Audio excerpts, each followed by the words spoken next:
Greetings, citizens. Hey you beautiful creepy human being you. Welcome to my channel and welcome to today's true crime video. I'm so happy we could meet like this. I'm so happy that somehow in all of this that we're forced to deal with on the day today you and I were able to find each other on this crazy little planet that we call home. My name is Brittany or Bratterstein, whichever you prefer, and today we're going to be discussing a woman who survived 55 hours of absolute terror. But before we get started, if you have not yet had the pleasure, please make sure to join the Brat Pack by subscribing and ringing that bell. I put out a new video every single week and I would love to hang out with you. Yes, you, specifically you, but I can only do that if you join the Brat Pack and become one of us. One of us, one of us, one of us. Now, before we get into the details of today's case, I first need to say a big thank you to the sponsor of today's video, and that is Rocket Money. So I want to start this off with a question for you, and the question for you is this. Do you have so many subscriptions that you can't even remember what you signed up for and therefore what you were paying for? Or is this just a me problem? Because I feel like it cannot just be a me problem. And if this is something that you struggle with as well, let me just tell you who can help you with this. Rocket Money. Rocket Money is an all-in-one finance platform that helps you save money in areas you might not even think of and helps you spend less, which, listen, I don't know about you, but these are two areas where I could definitely use a little bit of assistance.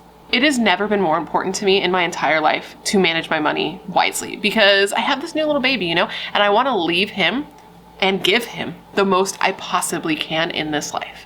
I am focusing on monitoring my credit score because that is something that I have worked tirelessly to improve on for the last decade or so. Like, me and my husband have both been really working on getting our credit score as high as possible. We've been working on it pretty much the entire time we've been together. And this is something that Rocket Money excels at, like letting you monitor your credit score. That's probably why 3.4 million members trust Rocket Money to help them manage their money all in one place. Now, one thing that I've recently had a problem with that Rocket Money handles with ease is canceling unwanted subscriptions. Because let me ask you something. How is it possible that I was paying for two of the exact same subscriptions? I ask again, how is it even possible that you can be paying for two of the exact same subscriptions? I don't know, but I was for a long time, but not anymore. Rocket Money takes care of that for you, my guy. They identify recurring charges and cancel unwanted subscriptions with just a tap, tap, tap. And I don't know if you've ever tried to call and cancel a subscription yourself, but it is awkward, it is tedious. They try everything in their power to get you to stay with them, and it's like, no, man, the relationship is over. It's time to move on. There's nothing I dislike more than getting on the phone with anyone, let alone somebody who's trying to force me into staying into something that I don't want to do. So tap, tap, Rocket Money's got my back. Ooh, and one more thing that's key for me is that Rocket Money helps you set a budget and then helps you stick to said budget. So you pick a category, let's say for example, eating out, and you set a budget for that. And it lets you know when you're about to exceed said budget. It sends you this gentle little nudge like, hey, maybe we eat at home tonight. So if all of that sounds as good to you as it does to me, I've got great news. You can try all of this out for free or unlock more features with premium. All you have to do is head to rocketmoney.com/Bratterstein, or you can click the link in my description box, or if you want to make it even easier for you, you can scan the QR code that's literally been on the screen. And then you can get started enjoying all Rocket Money has to offer today. Now, I just want to say a big thank you to Rocket Money for partnering with me on today's video. It's partners like Rocket Money that make it possible for me to put out videos as consistently as I do. And a big thank you to you guys for always being so supportive of all of my sponsors. You rock. Don't ever change. All right, now that I'm done spreading the good word of Rocket Money, we can go ahead and get into this video. Now, this is a video on a case that you may be familiar with if you watch the show 48 Hours, because I came across this case when I was researching for another survival story case, which is coming soon, so make sure to subscribe so you don't miss it. And I didn't know at the time why this was being advertised to me, why it was coming up as a related type of case. Obviously, two survival stories, that makes sense. But it turns out that 48 Hours just did an episode on this, which I didn't know when I had started researching it, but that's how it got recommended to me because it's not a newer case, but they just did the episode on it at the time that I'm filming this. This is an absolutely wild story. I am not surprised at all that 48 hours, that sounded weird. I'm not surprised at all that 48 Hours wanted to cover this case because it is a story of absolute terror. What this woman went through was hell. And the details of what she went through isn't even where the horror in all of this ends. Oh my God. Somehow she went through all of that and she survived. But then she goes to trial and her abductor, her abuser, her rapist decides to represent himself, and then she has to face him on the stand. And that's not even all of it. There's just so much here. So today I'm going to tell you that story. I read all the things so you do not have to. And at the end of this story, I want you to answer the question of the day. I'm going to give it to you now so you can have it kicking around in your head as we go through all the details, but I want you to wait to answer till you have, some information to go on. But the question of the day is this. Do you feel that the sentencing in this case was justice? Like, do you feel like this case should be the standard for how all attempted murder cases go in terms of how the offender is sentenced? Let me know all your thoughts in the comments below. Now, with all of that said, come gather around and let me tell you about a woman who survived 55 hours of absolute terror. So, I just want to jump right in here and tell you all about Alisa and Trevor Summers. Okay, so when all of this happened, the story that we're talking about today took place. Alisa was 37 and Trevor was 39, but their relationship started long before that when they were just wee babes, really. Alisa and Trevor were, for lack of a better term, high school sweethearts who met and married super young and had been together 16 years when the events that we're talking about today took place. They had met in Philadelphia in 1995, and 3 years after they met, they got married when Alisa was just 19 years old. The two really hit it off. Trevor was spontaneous and charming and really seemed to put Alisa above everything else. The two got married and almost immediately had their first baby, and they were really excited to start their family and wanted a big family, and they got it. They went on to have 5 kids. Arden, Landon, Bryn, Grady, and Cooper. And Alisa was super, super happy to have this family and be a mom. Like, that was the vision of her life that she wanted. She wanted a happy home life with a big family, a great marriage, and she was kind of living her dream to the outside, right? Right. Alisa went on to become a stay-at-home mom, and her children were homeschooled, and Trevor went on to start a pool and landscaping company, and he also dabbled in real estate. He had a lot of jobs, but none of them really stuck out. He would kind of go on, he saw himself as an entrepreneur of sorts, and he'd go on, he'd start one business, do it for a bit, it wouldn't work, or he'd get bored, he'd move on to another business, and this was just a cycle all the time of never really committing or sticking to anything. He was constantly in financial trouble because of this and would even get arrested from time to time, but he'd always blame his issues on someone else, and eventually he'd get out of trouble. So because of this, the family was, moving around a lot, moving from state to state before finally they settled down in Florida. Despite the issues that Trevor had with businesses and moving around a lot and staying out of trouble, it didn't really affect the day-to-day function of the family. They were still happy and they were still super close. They spent time together, they played video games together, they went to the beach together, everything seemed so wholesome and so pure, but obviously it wasn't, or we wouldn't be here talking about this today. Because though when Alisa and Trevor first got together, he seemed to be so devoted to her and so great to her, and she loved him and things were, perfect. As the years went on, things definitely started to change. Trevor became demanding and controlling. He tried to control how Alisa spent her time, how she looked, who she knew. She couldn't have any male Facebook friends. She couldn't even sit next to a guy at church, which is the place of the Lord. The Lord is a guy, no? But he was just not about it. And it got so bad that he even ended up taking away Alisa's phone and taking away her car. She really got to her wit's end with this relationship. I can't imagine sticking around for something like that. And she wasn't about to. She was done. She was like, I'm going to leave. And she told him this.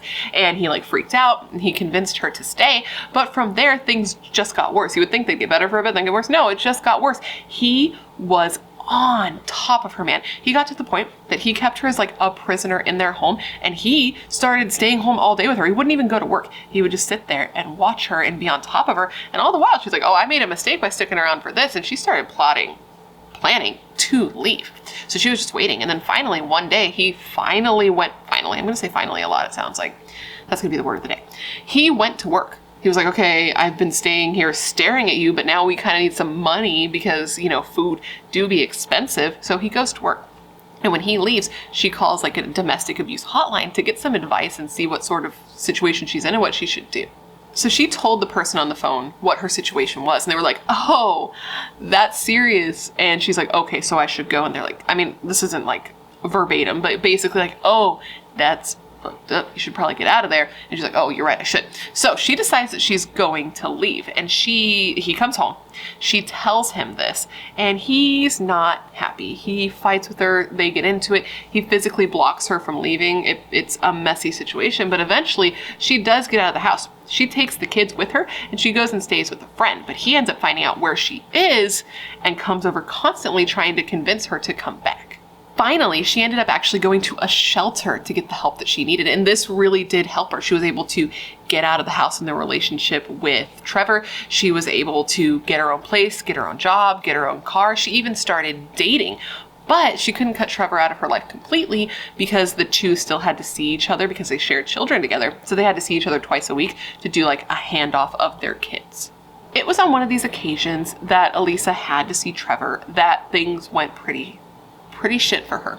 He convinced her to come inside. He said that he just wanted to talk to her, that he had some things to say, that he needed some closure so that he could move on and that he would sign the divorce papers and they could, go their separate ways amicably. So she goes in, they talk, it starts going in circles as these things generally do, and she's like, you know what, I'm done with this. So she tries to leave. And this is when he stops her from leaving. He tells her, you're not going anywhere. And then he takes out a machete and holds it to her throat. He held her there for hours venting. He's like, I had some things to say and you're gonna hear me say them. And finally, after hours, she was able to get away.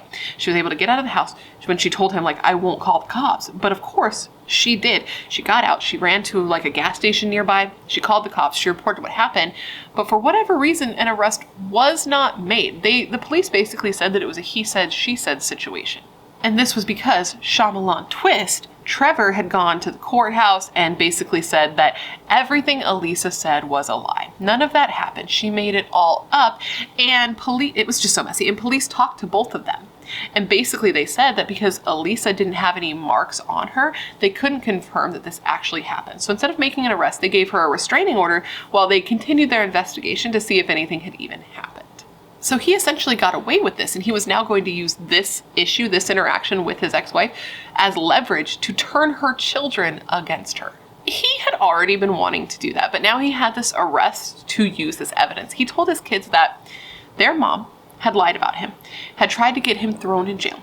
And he told them that their mom had cheated on him and was breaking up their family and was just a terrible person. And what's really sad is this was effective. Like Arden, the oldest, said that she thought at that time that her mom was the absolute worst. It's just so sad. I guess Arden just believed her father when he told her that it was their mother who was breaking up their family. And you think that's bad, which that is horrible. But 2 days after the machete incident, Alisa comes home to her new place, right? And finds that it's been completely vandalized. Somebody had broken in, spoiler alert, it was Trevor, and had messed things up, had written all over the walls, poured Kool-Aid in her bed. But you think that's bad? It wasn't just Trevor. It was Trevor and Arden. He convinced their daughter to come and do this. The Kool-Aid was his idea, like pouring Kool-Aid in her bed was his idea, but it was Arden's idea to bring chalk and write on the wall. She wrote words like traitor and asshole above her mother's bed. And when Alisa found out that Arden was involved with this, she was just horrified. Can you even imagine that? How hard that would hurt your heart? That would like break your heart to know that your child was calling you a traitor and an asshole and breaking into your home with their father to vandalize your home. Can you even put yourself in that position for a minute as a parent? Like, how much would that hurt? Oh my God. So suffice it to say, things were not going well. And Alisa had even went as far as filing a domestic violence injunction at that time, but it was dismissed. And I'm not sure why, but it really should have been taken more seriously because things were just going to get worse from there. Though there was a lot of back and forth in the relationship, she was finally able to put her foot down. And 3 months before the incident that took place that brings us here today, and that was in December of 2016, she was able to finally file for divorce. So Alisa and Trevor, who had been together for 16 years, their relationship was officially ending. And things were not amicable, to say the least. This was hard for Trevor for a couple of reasons. One, because he was a huge dick, which we've already illustrated. And two, because his life was kind of falling down around him at this time, and not just where his love life was concerned. Trevor had been in some trouble with the law. Trevor got arrested and he ended up pleading guilty to charges involving conspiracy and fraud. I guess there was this was a big deal because there were federal charges involved and there were patents involved. Basically he ended up costing investors almost $500,000 and was scheduled to be sentenced for these crimes where he could get up to 4 years in prison. And this sentencing was going to happen a week after he abducted Alisa. But anyways, they're separating. The kids are staying with Trevor a lot of the time during this period of time in life. And on one of these occasions that he's alone with the kids, he sits down and he has a conversation with his eldest daughter, Arden. Arden, the girl who already has a big issue with her mother, a lot of resentment there, and who is just heartbroken at the fact that her parents are getting divorced and her family is changing. And he tells her, like, hey, I have an idea. I think I know how to fix things with your mom, but I need your help. And she's super excited to help. She's super excited to try to heal her family. But what she doesn't know is in that moment, she is being lied to and she is being manipulated. From here, we're going to head to the evening of March 11th, 2017, and we're going to be hanging out with a man named Randall. Now, Randall worked at a Walgreens in Tampa, Florida. What are the odds that we're going to be at another Walgreens, by the way? If you don't know what I'm talking about, I just did a video on Riley Whitelaw. Terrible case of a young girl who was murdered at a Walgreens. If you haven't seen it, I'll try to remember to link it. If I don't remember to link it, you can just search it on my page. It's very sad. But anyway, Randall had been working a shift at Walgreens, and it was about 9 p.m. and he was outside having a break when out of nowhere he saw something crazy. So there was this dark blue vehicle that had been in the parking lot that had been parked there, and all of a sudden he's sitting there minding his own business when the door opens and a woman gets out of this vehicle and is screaming for help. She's like, help me, help me, help me. And he's looking and he sees her. She's like wrapped in a blanket. The blanket ends up falling off and he sees that her hands are tied behind her back. Now, before Randall had a chance to do anything, before he could help the woman, before he could even process what he was seeing, a man who had been inside of Walgreens comes running out, grabs the woman, and shoves her back in the car before taking off. Now, luckily, Randall had gotten the license plate number and he had called 911. He had went even farther than that. And he had tried to chase the car down, but he is a man on foot and it was a car. So police take that license plate number that Randall called in with. They put it, in their database. Sure. And when they see who the car belongs to, it says Alisa Summers. And they're immediately like, that sounds suspicious, because they had record of the fact that Alisa and her estranged husband had a pretty rocky relationship. Police then head to the house to see if anything is wrong. And as soon as they get there, they find that yes, something definitely is wrong, because they knock, a kid opens the door and they find that all 5 of the children are in the house and they're by themselves. And these are young kids. I mean, the oldest is 14. Think about that. I think the youngest, is 3. Okay. So they ask the child, I think they speak to Arden, do you know where your parents are? And it's at that moment that Arden knows that something is wrong, because she'd been communicating with her father previously, which we will get into, but she didn't know that anything bad was happening. So at first she's kind of like, no, I don't know. But they're like, okay, well, they're missing and we're kind of investigating that. At that moment, she's like, okay, so something's really wrong here. So they kind of ask again and she's like, okay, yes. I don't know where they are, but my mom and dad did go missing, earlier on this day. And I was talking to him, but I haven't since. And my dad went over to talk to my mom because he wanted to discuss with her their pending divorce. And police know that that's not good at all, because they know that Alisa has recently gotten that protection order that's supposed to keep Trevor away from her. So they're like, oh, alarm bells, red flags, all over the place. Immediately, police knew she was more than likely in danger. So a huge search began. Her photo, his photo, and a description of the car and the license plate were posted all over social media. And everyone who knew her was trying to get her name and face out there so that they could make sure she was all right. Even her divorce attorney spoke out, saying that they were super worried about her and talked about how terrified Alisa was of Trevor. So days went by, and on Monday the 14th, Alisa and Trevor were still missing. And I can't even imagine what this was like for the people who loved her, what they were thinking was happening, because I feel like after so many days, you have to be expecting the worst. But then police get a call. It's about 10 a.m. And they get a call, this is on the 14th, I think I said that, of somebody, 10 a.m., they get a call. Somebody saying that they spotted the car that had been broadcasted everywhere. The car that Alisa had seen. The car that Alisa had been seen trying to escape from while at Walgreens on the 11th. So it's been 3 days since then. The person on the line said that they had spotted the car and they had started to follow it because they were concerned that this might be the car that was involved. They said they followed it for 2 miles down a dirt road, and that the car had finally turned off into this outdoor covered garage area. It's like a driveway that's covered, or an open garage. I don't know how you would exactly describe that. But in getting this news, police immediately came down on this house. And the response must have been quick, because when police got there, Alisa and Trevor were still in the car, parked in that exact same spot. I don't know how long between the call and them getting there it was, but it doesn't sound like it was very long. So they get there, they swarm. Alisa gets out of the car. She runs frantically to safety. She's got like a cut on her wrist, like a pretty serious cut on her wrist, and she is finally free. But she had been dealing with this man, this monster, for 55 hours, dude. She was just absolutely hysterical, which is completely reasonable. Now, as far as Trevor goes, he was still in the car. It took some persuading to get him to get out of the car, but finally he did, and he was arrested. And they found when he got out of the car that he had a wound to his neck. Now, right then and there on the scene, he admitted to what he did. He admitted to abducting her. He admitted to holding her against her will. And they were like, oh, great. So we got like a whole ass confession. I love that. So anyway, he gets out of the car after some persisting. They take him to the hospital because he needs to have his, neck wound treated. Because we can't just let these assholes die, apparently. No, you can't. But also, it's like, sometimes don't you just kind of wish that they bleed out right then and there? No, I don't. I'm a pacifist, but this is what crossed my mind.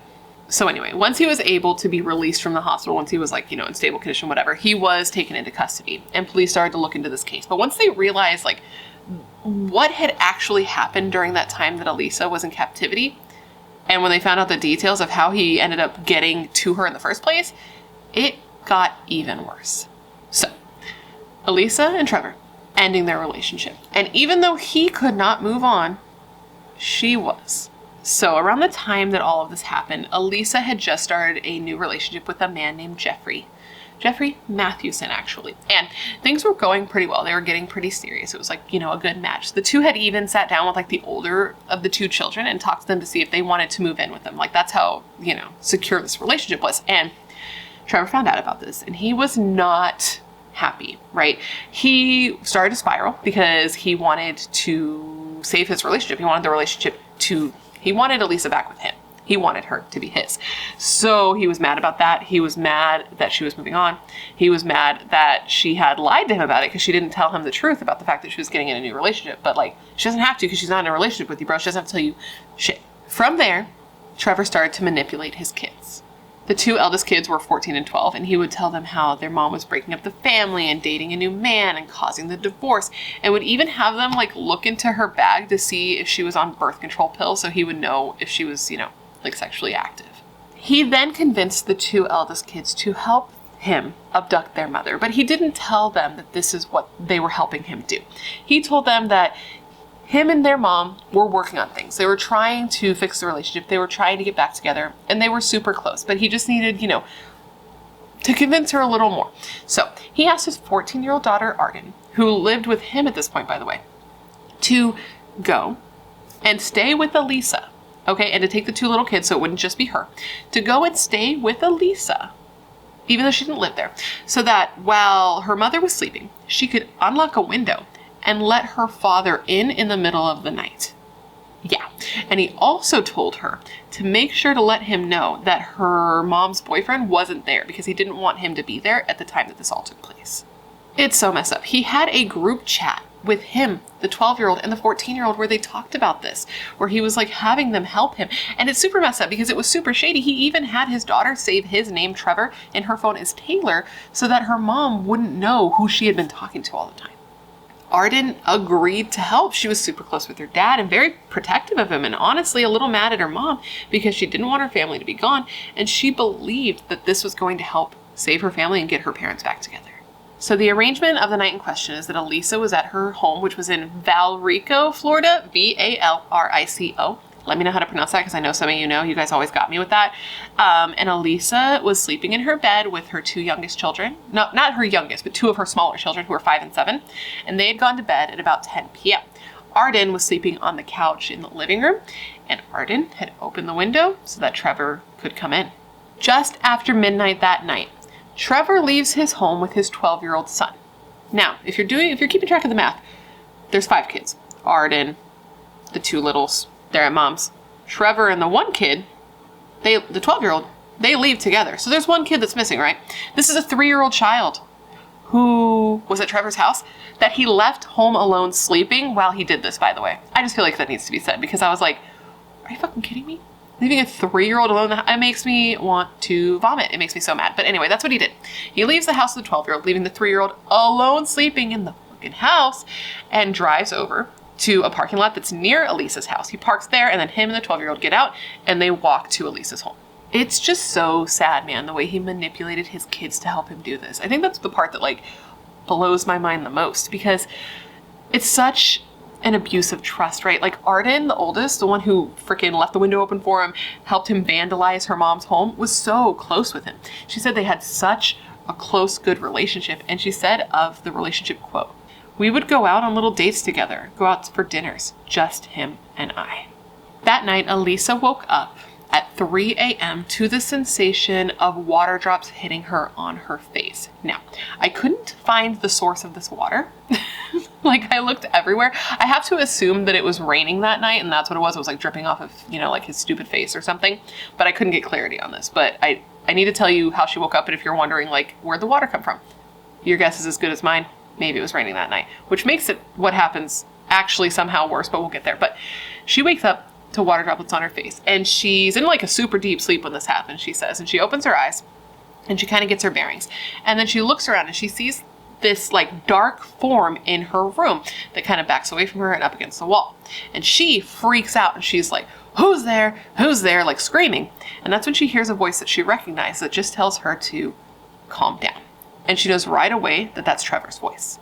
At that, she's like, absolutely not. She starts grabbing things off of her like side bed table to chuck at him. She grabs like a cup that has a straw in it, throws it at him, a box of tissue, throws it at him, and in response, he grabs her by her ankles while she's in the bed and rips her out of the bed, taking like all the bed sheets with her. Literally, man, pulled her out of the bed, taking all the bed sheets with her while she's sleeping with their 5 and 7-year-old, if you remember. Okay, and when he starts pulling her out of the room, they get out of the bed, freaking out, chasing him, saying like, "Daddy, Daddy, don't hurt Mommy," which is makes my heart hurt. And he literally is like, "Go back in the bed, go stay in your mom's bed and wait for me." Oof. Now, he initially drug her into the living room, and as she's being drugged into the living room, she actually has like this tinge of hope because she's like, oh, Arden is in the living room. Arden's sleeping on the couch. She will call 911. But as she's dragged in there, she sees that Arden is nowhere to be found. He drug Alisa by her feet into the kids' playroom where he tied her up with ropes, tape, scarves, even Christmas lights and a vacuum cord, and kept her.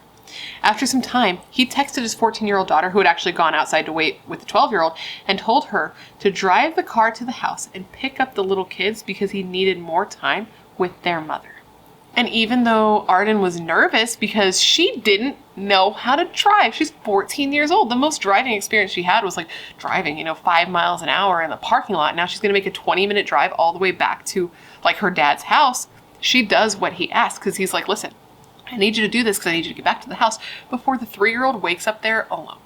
So Arden walks in the house to get the little kids, and she walks right by her mother, and she doesn't even look at her. Her mom's trying to like look at her attention, nothing. She just walks on by, grabs the kids, and walks on out. And then she gets in the car, and she drives like a grandpa all the way home, driving super slow, trying to make sure to follow all of the traffic laws so she doesn't get pulled over.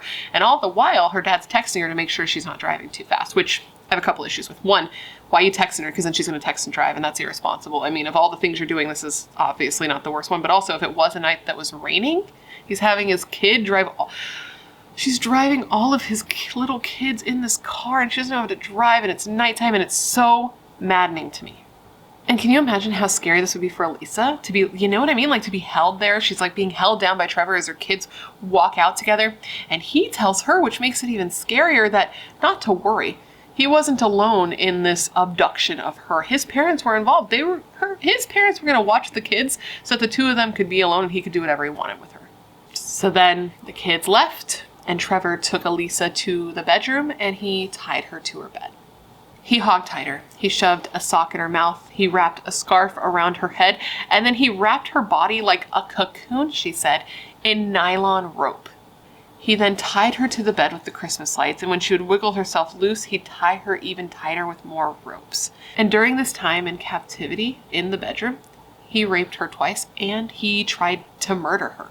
He suffocated her with a pillow. She said that he came at her. He put the pillow over her face, and he put full force on that pillow. And she said when she looked up at his eyes, she just saw evil and hatred. And she knew he was going to kill her. During this ordeal between the rapes, he took her cell phone to record these like freaky messages, man, where he so calmly says that, yes, he entered his wife's home where he wasn't meant to be and was holding her against her will. And he said he did tie her up, and he did this to stop her from contacting the cops and to give him some time to get out of town. And all the while, he's recording these messages, he's raping her, he's trying to kill her, he's talking crazy, he's talking about leaving, the country and getting on a boat and going into international waters, and all the while that this is happening, he's force-feeding Alisa Benadryl to keep her sleepy and sedated and compliant. She said during this entire ordeal, all she kept thinking to herself was that she just needed to stay strong and get through this night. Like, I just need to get through this time. I just need to get through this night. But she said that, like, what he did to her, the pain of it was incredible. He would come into the room over and over. He'd like come and leave, and just do everything he would to scare her. He'd give her like a little bit of freedom, like letting her go in the room to smoke a cigarette, but then he would like hover over her and give her no chance to escape, so she knew she didn't really have freedom. And she said that she didn't try to like scream to a neighbor or run because the nearest neighbor was not close enough that she would guarantee that they'd hear her, and she knew that the response would just be him hurting her, and she didn't want that. She was trying to stay compliant for self-preservation. She didn't want to die. To keep him calm, she even agreed that she'd come with him when he left on the boat. He told her that he had millions of dollars in offshore accounts and that he'd be able to take care of them both. And when she told him that she'd go, he seemed to believe her and even packed her a suitcase. And then he like came up with a plan. He had a plan. He was going to take her. They were going to go back to his house. He was going to pack himself a suitcase. They were going to say goodbye to their kids. And then they were going to go to the marina where they would catch a boat that would take them off to some island. Like, this is what he's telling her while he's trying to kill her and raping her. Like, it sounds terrifying. It sounds like mental torture. But she said that she just had to deal with it. She just had to do what she could to keep him happy and to keep him safe. She said not keep him safe, keep her safe. She said being in a relationship with him for so long, she learned that what she had to do was just go along with what he wanted to keep herself safe and to avoid conflict, because her whole life was about not being hurt by this man. So she knew how to deal with him to make sure that she wasn't, essentially. Now, keep in mind, by the time he decides, we're going to do the whole plan, we're going to go get the suitcase, blah, blah, blah. It's been hours since he's left his kids alone and come here to do this. Hours that Alisa's been going through this. And his kids have been texting him, like, what's going on? He's, like, buying time or just simply ignoring them.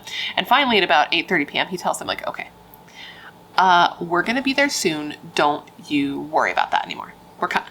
And then he left with Alisa with the plan to head to his house to do the whole plan. But on the way, he wants to stop at Walgreens so that he can pick up more Benadryl, which, like, if you are going with this plan where she's being compliant, you guys are on the same team, why are you getting more Benadryl to continue trying to keep her sedated?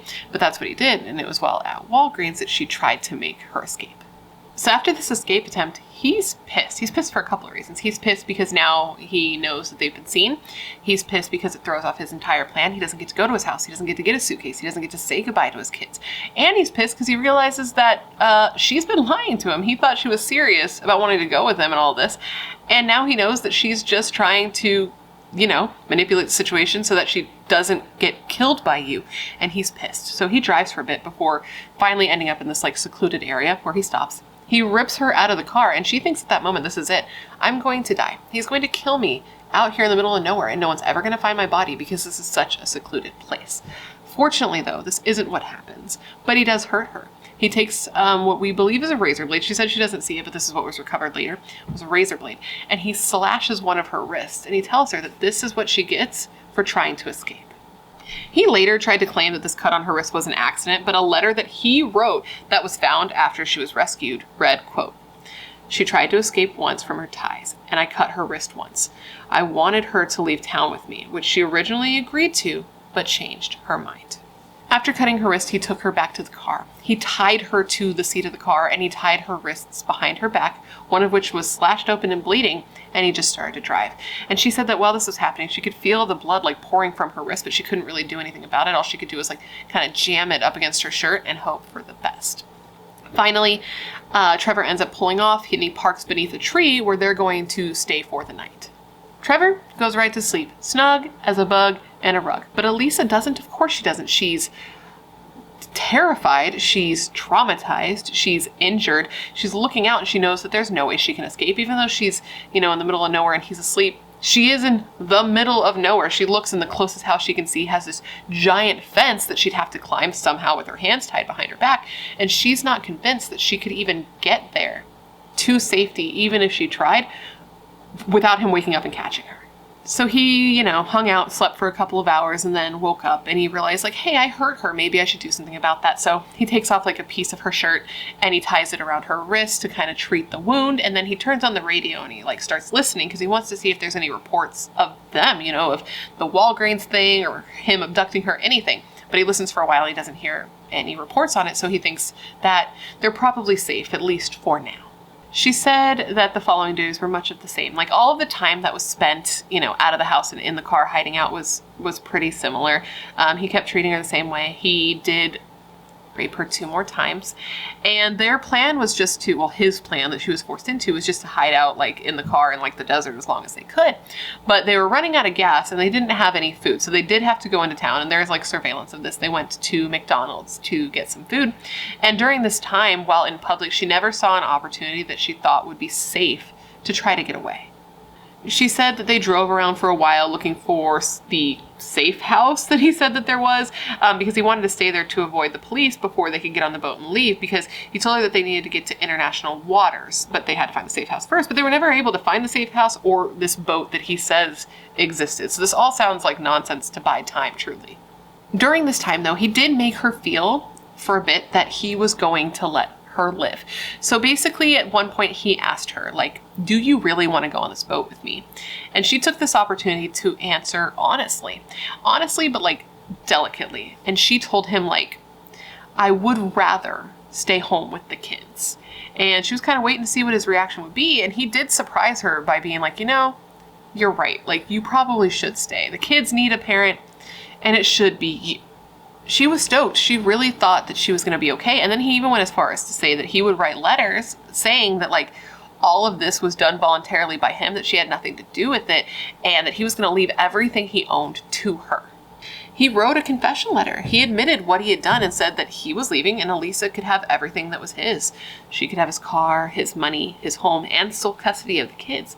Now, all of these things he wrote, he let Alisa read, except for one. There was one letter that he wrote that was a letter he wrote to his kids.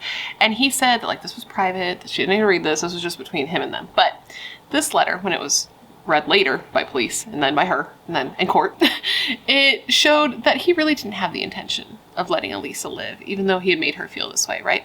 Because in this letter, he wrote some things that definitely made it sound like it was a suicide note. One of the things he said was, quote, should have never gone down the road of divorce that tore our family apart. We have ended it for your sake. We wish you the best in everything you do, and we will be watching you from heaven. So, I don't know about you, but it sounds to me like he planned to kill her and then kill himself. But let me know what you think in the comments below, because that's what I'm picking up from what he's putting down. You know what I mean? Yeah. Now, he drove for a while again before parking behind a dumpster, and he said he wanted to park here because he was going to write a letter to his parents. And when he said this, Alisa thought it was weird because his parents had been involved in the situation, had known what he was doing. So why did he need to write them a letter if they knew what was going on? Like, this didn't make sense to her. The math wasn't mathing, and she said that. And apparently, in response to this, he got enraged. Okay, he flew off the handle. He climbed into the back seats because that's how he'd been keeping her. He was driving in the front, she was hanging out in the back. Not hanging out. Forced to be staying, held captive in the back seat. He climbs into the back seat and he takes the rope that's wrapped around her body and he pulls it up to her throat to start strangling her. Okay, but because it was attached to her body, she was able to fight him and pull it off, and she was able to stop him.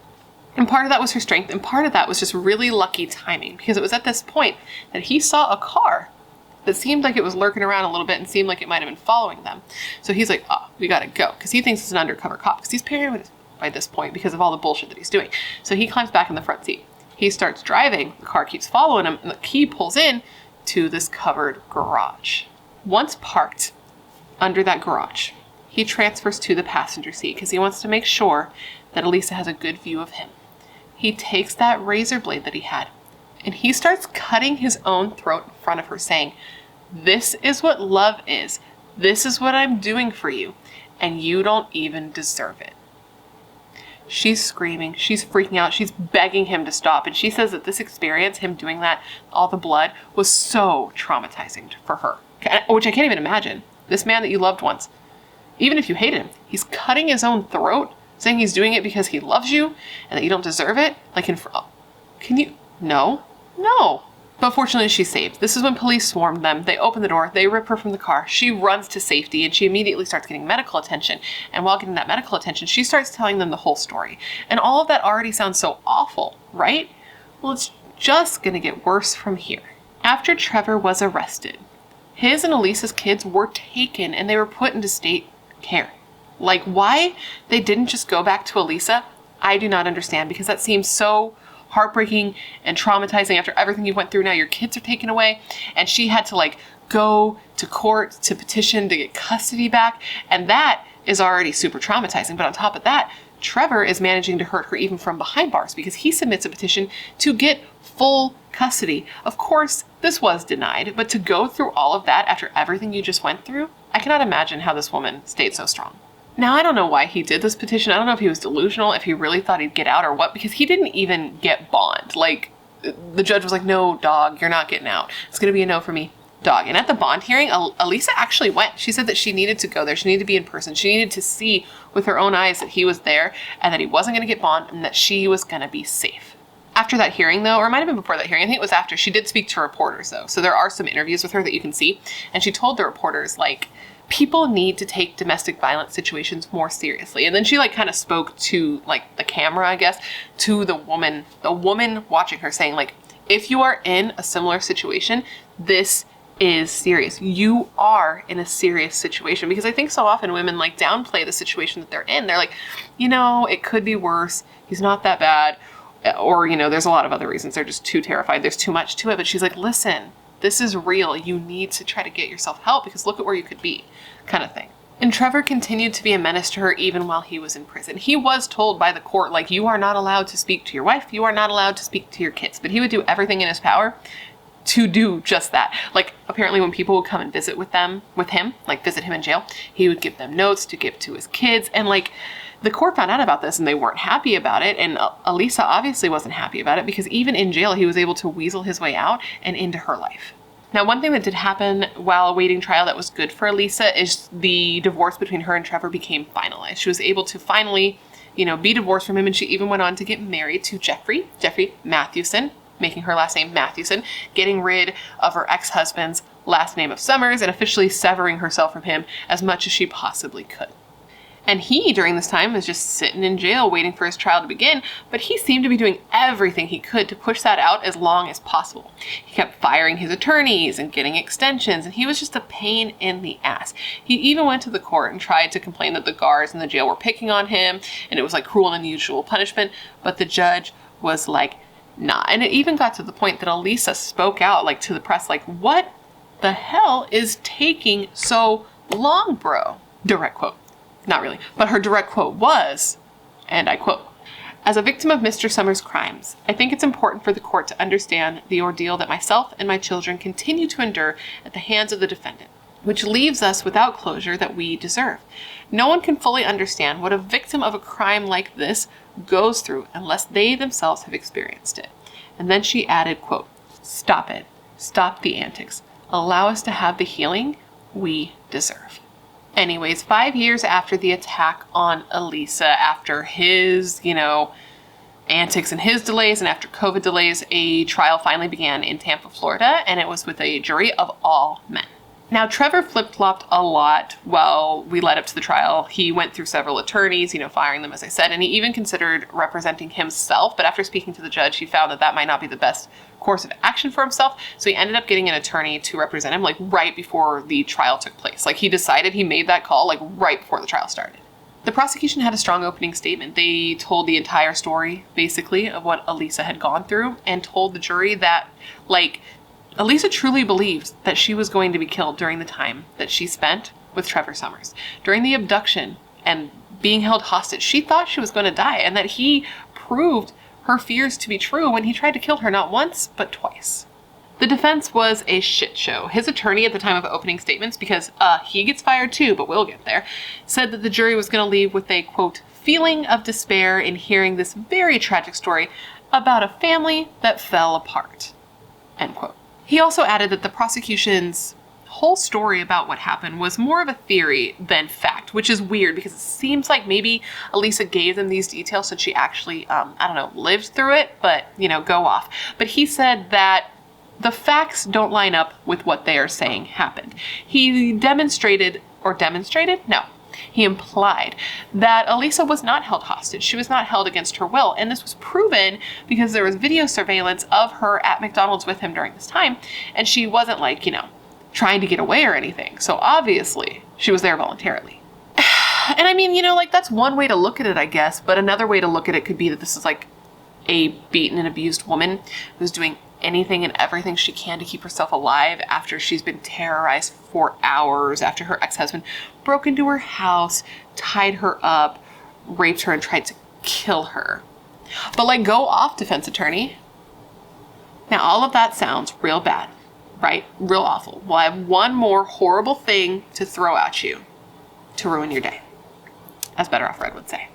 Trevor Summers would continue to try to incite fear in Alisa every single chance he got, including when at trial, he actually ended up firing his attorney and went on to represent himself, which meant when Alisa went up on the stand, he was the one who was going to be questioning her. And when she found out about this, she felt sick to her stomach. And this whole thing was clearly strategic because he waited for Alisa to give her testimony, right? She gave her testimony and then she was going to be questioned on this. So he waited for her to give the testimony, then fired the attorney so he could be the one who got to cross-examine her, essentially. He got to be the one who picked her story apart. I just can't imagine being her just sitting there when she sees his attorney stand up and just announce to the judge, yo, judge, I've been fired. And I guess the judge did try to tell him that this was a bad decision. They were like, this is not a wise decision on your part. You might want to have representation, my guy. But ultimately the judge was like, legally you're allowed to do this, but just know that while you do this, the one rule is you cannot approach her. You stay back there. She's right there. You do your job because you can legally do this, but you cannot go and approach her during this interaction. Now, Alisa said that she wasn't surprised that he chose to represent himself. She said that he is a narcissist who wanted to rattle her and abuse her further, and said that it's difficult as a victim to be put into that position, but it is the law. And then she said of this quote, as a victim, it's a little scary. It's a little intimidating. I have a lifetime protective order against him, and he's going to be right in front of me, questioning me about the crimes he committed against me. So he was going to re-traumatize her by being the person to question her about her abduction, her attempted murder, and her rape, all of which were committed by him. But first, he was going to try to have the entire case thrown out, right? He and the judge actually got into an argument going back and forth about why, the law. He was trying to question the judge on the law, trying to step to him and be I know more than you, which is weird because he's a judge and that's his job. But he was trying to have the case thrown out, trying to get an acquittal right off the bat. But the judge was like, no, you're wrong. We're going to go through with it. So they were going to be moving forward. But wait a minute. I have to tell you one thing that he said during, it's so ridiculous. I'm not laughing. I'm just wow. One thing he said while trying to get his acquittal is that his wife wasn't sexually battered because sex didn't mean that much to her. To which I say, sir. Now, when Alisa was on the stand, he tried to sort of be polite, I guess, but also condescending, to be honest. At least that's how I heard it when I listened to him talk, because you can watch the whole trial on YouTube. He calls her Miss Mathewson and questions all her testimony, saying that her nightstand looked pretty undisturbed. So how did she start to throw things at him? And noted that her computer had internet and the car keys were available, implying that she could have escaped if she wanted to. This was really hard on her, dude. You could tell that she had moments where she was trying to keep her emotions, her feelings in check, which would be very difficult to do because he's being stupid as fuck, man. He's asking her all kinds of stupid questions, like what color the scarves were that he used to tie her up when he raped her, and asked her hey, did we ever use scarves together when we had consensual sex? It's so disgusting and just traumatizing. That's the main thing that I take away from this is this would be so hard for her.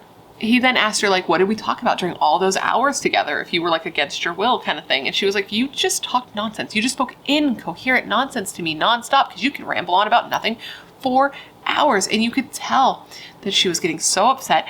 And during these questions, she just like refused to look at him. Even though he's the one like questioning her, she would not look at him during the questioning.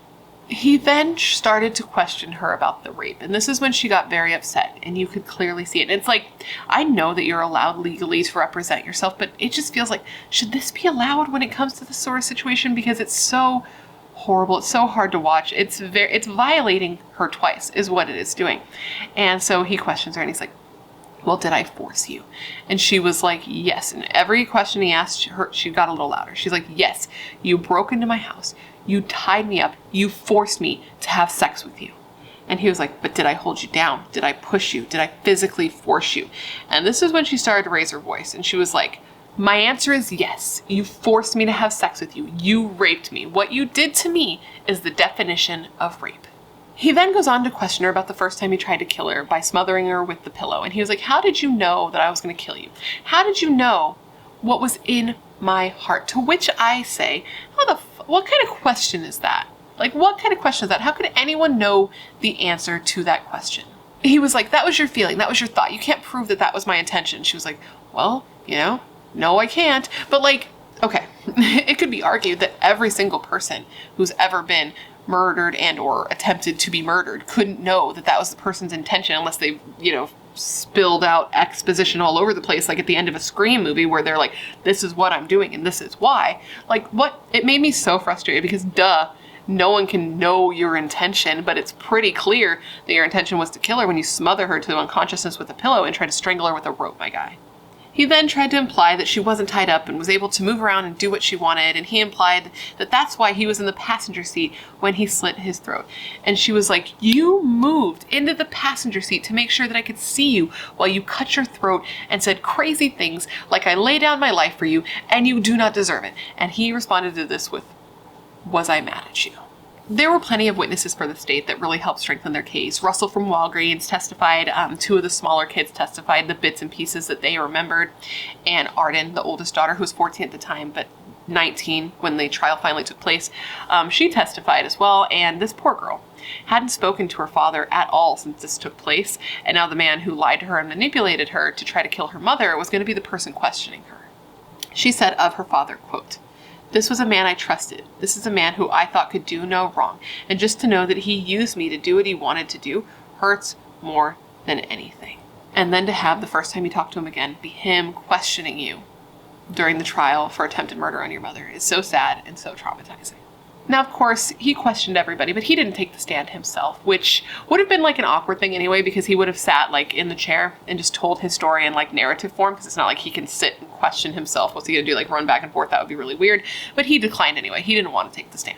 Now, one thing that I really think cooked his goose was when the videotapes that he made on Alisa's cell phone were admitted as evidence. They were used as another, quote, witness of the state. And in these videos, he pretty much admitted to all of the things he was being accused of. He admitted to taking Alisa, holding her against her will. And he said, like, when he found out Alisa was dating, he snapped. He doesn't know why he's like this. In these videos, he spoke to his kids where he admitted that he was a good liar and a master manipulator and said that he doesn't know what's broken in his head, but it needs fixed. He also said in these videos that Alisa was more or less unharmed, even though, he broke into her house, terrorized her, and raped her. But that's more or less unharmed. He did his best, I guess, to try to defend himself. His whole, plan, his whole thing was that he was trying to discredit everything the prosecution threw. He said that Alisa was lying and over-exaggerating, and that it was obvious that what she said happened didn't happen because it was too fantastical and too, over the top for it to be what really happened. And he also claimed that she was never raped, that the sex was consensual, and that there was no fighting. They simply wrestled around. To illustrate this, he said, quote, we packed. We left. We had a plan to go to my house. Her accusation is that she was tied to go to my house. I ask you, does it make sense to go and meet children with a woman tied up? He ended by saying that the state had not proven what was in his heart. And the prosecution objected and was like, that's not what the law is, guy. They don't have to prove what's in your heart. And then he corrected himself, ending with saying that the state did not prove his intention. The prosecution used Trevor's own words against him. She was like, listen, he said himself, he's a liar. He's a manipulator. He said himself that he broke into her house and held her against her will. And then she said, hey, if you were only planning to go to your wife's house to talk, Why did you take all that rope for? How does that make sense? She said that what all of this came down to is that Trevor was a scorned lover who could not deal with the fact that his relationship was ending, and added that if Trevor could not have her, no one else could. On August 26, 2022, after 5 hours of deliberation, Trevor Summers was found guilty of all of the charges against him. Attempted first-degree murder, kidnapping, sexual battery, child neglect, etc., etc. And 45-year-old Trevor had no reaction to the verdict. He was just like, oh, well, that sucks. That didn't go the way that I was hoping it would go. Next was the sentencing hearing, and the judge was not into Trevor. You could just kind of tell. I feel like that's always the name of this game. The judges don't like these defendants because they're dicks who kill people, or try to kill people in this case. And the judge spoke to him of his decision to represent himself, saying, quote, "I do believe the timing of your decision was born of pure evil, which is not surprising. Given the circumstances of this case, the testimony and evidence that I have heard clearly make you a monster in every stretch of the imagination." Victim impact statements were read. 3 of Alisa's children testified, and so did Alisa herself. Arden said that she lives with a ton of guilt, and even the 3-year-old says that they experienced flashbacks of what happened that night, of waking up in a house totally alone, and now knowing what the reason was for that has just been really traumatizing. And Trevor sat and he listened to all these victim impact statements, and he just kind of sat with like his hand on his chin, you know, unbothered. And Alisa talked about her trauma that she had experienced at the hands of him and how much it's, you know, changed her life. But she also had said that her love for her children overpowers any of the negative things that he could make her feel. The little kids remembered some of it too. They said that they knew their mom was being hurt by their dad because they had heard it. They had heard their mother scream. And another of the little kids said that she saw her dad tie her mom's arms and her body. Trevor said that he is sad and remorseful, but what sucks the most is how his children see him now. And to that I say, like, what? For what you really are? An absolute monster of a person? Is that what you're worried about? Because that's you, bro. Like, you just gotta suck it up. That's you, and they see you for what you are. Now for the sentencing, which I think you guys are gonna love. For his crimes, Trevor Summers was handed down 3 life sentences plus an additional 224 years. So, by Trevor. Isn't that just crazy? Isn't this entire case just so effing crazy, dude? The abduction, what he did to Alisa, cutting his throat in front of her and then going on to like be his own attorney and like question her and question her daughter. And then the fact that he brought the kids into this, that he manipulated his children, especially the oldest daughter that he was so close to, like, oh my God. And she's had so much guilt over the fact that she helped, as I'm sure you can imagine. Like she said of this quote, "I've had so many issues with trusting people after what happened, and just the guilt that I lived with for so long before I finally told myself that it isn't my fault." And something that I really thought was sweet, like a note that I found to be sweet during the trial, or it might have been during the sentencing, I can't remember exactly, but the judge spoke to Arden, spoke to the little girl and was like, listen, like, you should not feel guilty because none of this is your fault. Like, they took the time to tell her that because they could, like, if you hear this, you have to know that that girl feels guilty. And the judge just wanted her to have that reassurance that she shouldn't, because she was a child who was manipulated. Now, as for Alisa, she has said that she honestly can't even believe that she's alive. Like, she's happy she is, but she's just surprised that she got out of that. And she actually is a strong woman, because she says that she hopes that one day she'll actually be able to forgive Trevor because of the strong faith that she has. She says that she's focused on Trevor since she was 19 years old, so she doesn't spend a single day focusing on him now. She says that all she cares about is her family and her family's road to happiness. She says she doesn't think about Trevor at all. He means nothing to her, and that she's moving on with her life, and that this isn't something you should feel bad about because this is a story with a happy ending. And with that, my friends, is the amazing survival story of Alisa. I hope you found this case to be interesting and informative, and I hope I gave you all the information you would want on looking into this case. And of course, I want to just thank you for remembering Alisa with me today. Now, considering everything I told you, I want to revisit the question of the day now that you have all the information so you can give me your informed opinion, because I'm very curious. And the question of the day is this: do you think the sentencing on this case was justice? And do you think this should be the standard for how we sentence people for attempted murder? Let me know all your thoughts in the comments below.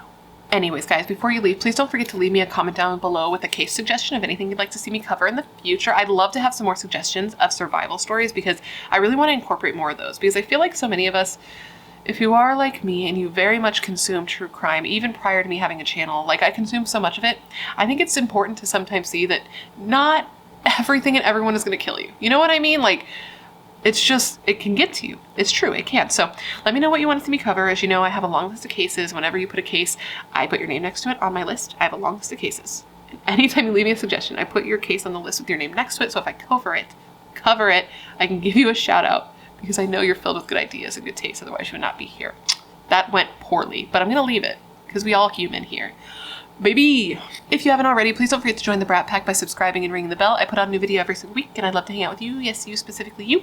And if you want to hang out more consistently, all my social media is listed down below for your convenience, along with a link to my membership, where you can sign up to get early access to non-sponsored videos, priority comment responses, and things like that. I just want to say one more thank you to Rocket Money for partnering with me on today's video. It's sponsors like Rocket Money that make it possible for me to put out videos as consistently as I do.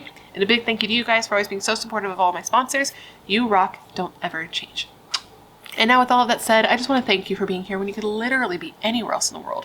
That is tight. You are tight. Please stay safe and be a better person than you were yesterday. I hope to see you in my next video. Bye.